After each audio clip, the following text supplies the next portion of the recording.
जय जगन्नाथ। उत्तरकाशी जगन्नाथ मंदिर रू आपन को स्वागत करुच्ची। एटा होची सेही सुंदर जगन्नाथ मंदिर जो जगन्नाथ मंदिर को गत वर्ष बाहुड़ा दिन अर्चिता और मु आसिक संधान करथिलु।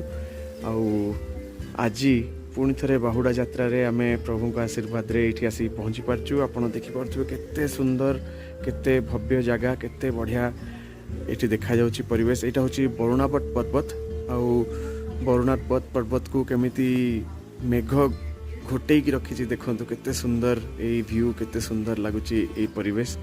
आउ आशा जे प्रभु को आशीर्वाद रु केबे ना केबे आपण सुजोग मिलिबो एठी आसीबा पई। आपण मन को स्वागत करची उत्तरकाशी रु। एठु नीलचक्र जदि आपण देखि परथुबे नीलचक्र सुंदर वातावरण एठी आपण देखि परथुबे। तो यहाँ हूँ केवल गोटे भव्य अनुभूति जो अनुभूति ये